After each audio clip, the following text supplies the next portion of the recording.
Welcome to my lesson Speak Fluently with Natalie. Don't forget to subscribe because today we're diving into something we all need but sometimes overlook: good sleep habits. In this lesson, you will find an interactive quiz, 15 useful expressions, listening practice, speaking practice, and a real conversation. Okay, so you're ready to build your sleep sanctuary for 2025, huh? Sounds ambitious. Okay, so let's get started and first test yourself. I recommend you a lot to use this quiz like a speaking practice. For example, you can speak aloud the answer for the question. Let's get started. The first question is, what time do you usually go to bed? So as for me, I would choose A. I usually go to bed before 11 p.m. Question 2. How long do you spend on your phone before bed? Question 3. How often do you make your bed in the morning? A, B, or C? Question 4. Do you have a bedtime routine? So what will you choose, A, B, or C? Question 5. How comfortable is your bedroom for sleeping? A, B, or C? Now it's my favorite moment. We're going to read your results. Okay, have you read it? Do you agree with the results? Write in the comments, please. And to speak about good sleeping habits, we need some vocabulary to learn. So I prepared 15 useful expressions. Are you ready? Listen and repeat them. Get enough sleep. Set a bedtime. Establish a routine. Turn off electronics. Avoid caffeine. Create a relaxing environment. Maintain a sleep schedule. Practice mindfulness. Limit screen time. Drink warm tea. Wear comfortable clothes. Take a warm bath. Use a sleep mask. Listen to calming music. Avoid heavy meals. Got it? Great job! And now a little bit of English humor. Why did the blanket get promoted? It really covered for everyone. Is it funny? And now we are going to practice your listening skills. Listen attentively and write down the words you could hear. To ensure a great night's sleep, it's essential to adopt healthy habits. Start by getting enough sleep. Aim for enough hours to recharge your body. Set a bedtime and establish a routine to keep your schedule consistent. Let's check. To ensure a great night's sleep, it's essential to adopt healthy habits. Start by getting enough sleep. Aim for enough hours to recharge your body. Set a bedtime and establish a routine to keep your schedule consistent. And now you'll have listening and speaking practice together. So listen, pause, and repeat aloud. Before bed, turn off electronics and limit screen time, avoiding blue light distractions. It's also wise to avoid caffeine in the evening and opt for drinking warm tea instead, which can calm your nerves. Creating a soothing environment helps too. Use a sleep mask to block light, wear comfortable clothes, and take a warm bath to relax your muscles. To quiet your mind, practice mindfulness or listen to calming music. Lastly, ensure you avoid heavy meals late at night, giving your body time to digest before sleeping. Incorporating these practices can transform your nights into restful, rejuvenating experiences. And now speaking practice. Are you ready to join sleep coach consultation? Great! Imagine that someone is struggling with poor sleep, and you will be the coach who gives advice. Let's get started. I stay up too late watching TV. What should I do? I wake up feeling tired even after 8 hours of sleep. What can I do? I often feel too stressed to fall asleep quickly. Any advice? Now the second speaking practice, you will finish the phrase. To sleep better, I need to before going to bed. So think a little bit and say it out aloud. What do you need to do? If I want a restful night, I try to. How will you finish? A great way to improve my sleep is to.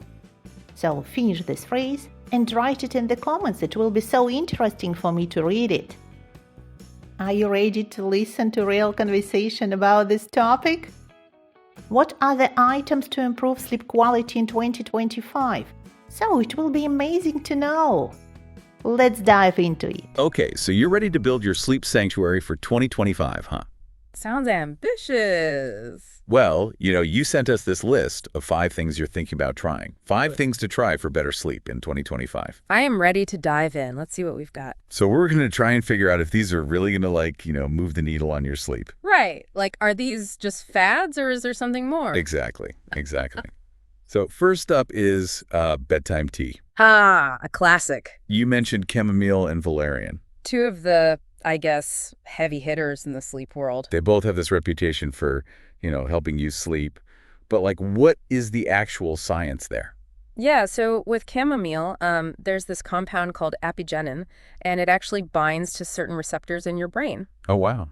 Yeah, and it's those receptors that are linked to, feeling less anxious and sleepy. Okay, so it's not just like a mental thing. Right. It's not just you drinking a warm beverage and feeling relaxed. There's actual, chemistry happening. Yeah, there's an actual chemical shift that's going on. Wow. Okay, so what about valerian? Does it work the same way? Valerian's a bit different. It targets a different neurotransmitter called GABA. And what it does is it actually increases the levels of GABA in your brain. And GABA is known for its calming effects on the nervous system. So it's like turning down the volume on all the noise in your head. Exactly. It's kind of like quieting all those racing thoughts that tend to keep us up at night. I like that. Okay, so we've got 2 different teas, 2 different pathways to relaxation. But are they equally effective?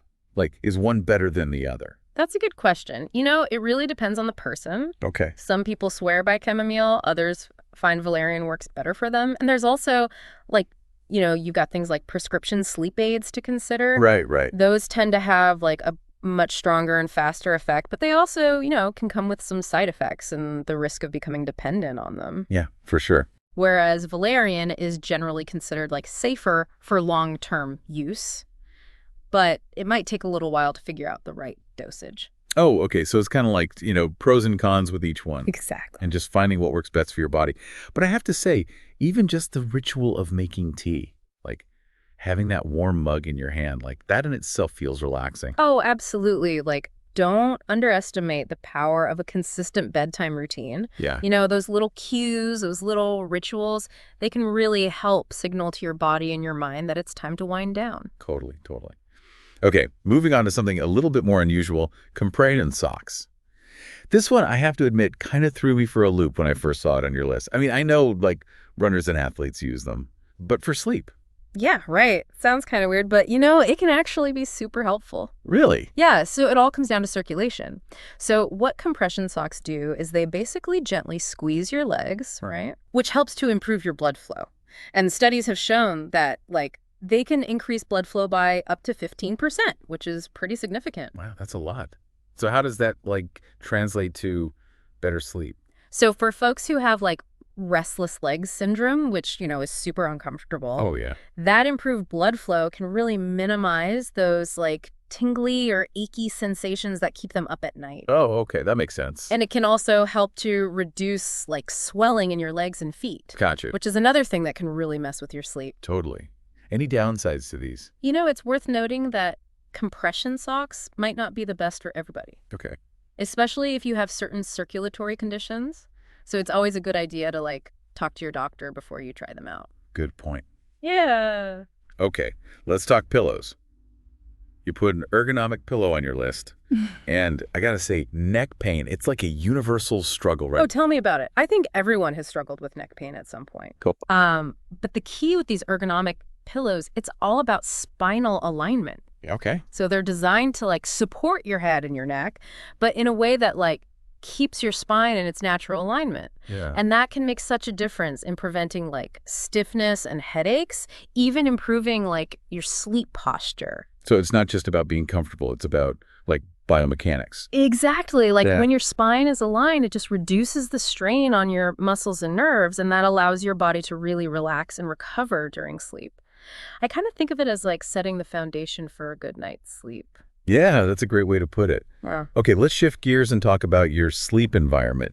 You've got a bedside humidifier on here, which makes me think you might be dealing with some dry air. Yeah, that's right. Dry air can be, a real enemy of good sleep. Oh, how so? Well, it can irritate your airways, make it harder to breathe, and even, make you snore more. Oh, really? Yeah, so a humidifier, it adds moisture to the air, so it just makes it easier to breathe.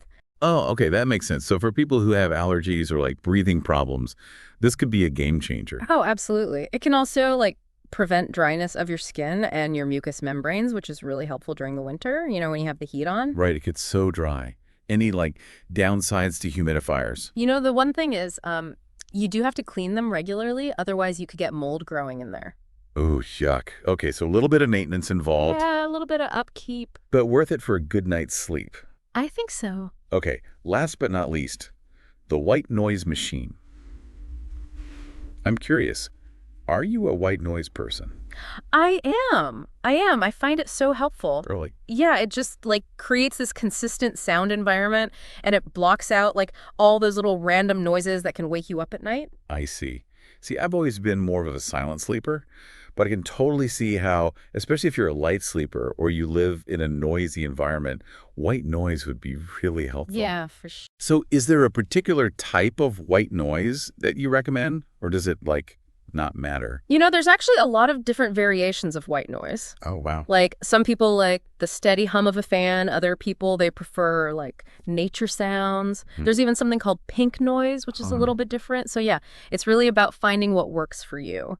And you don't necessarily need a fancy machine. Right. There's apps, you can find things online. Plenty of options. So as we wrap up here, I'm just struck by how each one of these items, they kind of play their own special role in creating that sleep sanctuary you're going for. Yeah. It's kind of weaving this tapestry of comfort and calm. I love that. That's a perfect analogy. Yeah. And it actually brings up a really important point, which is, thinking about what other elements in your sleep environment you could tweak. Oh, yeah, what? Like the temperature, the lighting, Right. even your pre-sleep routine. Right. There's just so many possibilities for really personalizing your sleep experience. That's such a good point. Well, on that note, we'll leave you to ponder your sleep sanctuary blueprints. Sweet dreams, sweet dreams. And here's to a restful 2025. Cheers to that. Congratulations! So, our lesson is over for today, and we'll meet next time and we'll discuss the next hour topic. Thank you for watching. Thank you for learning with me. Don't forget to subscribe for the next videos. And bye! See you soon!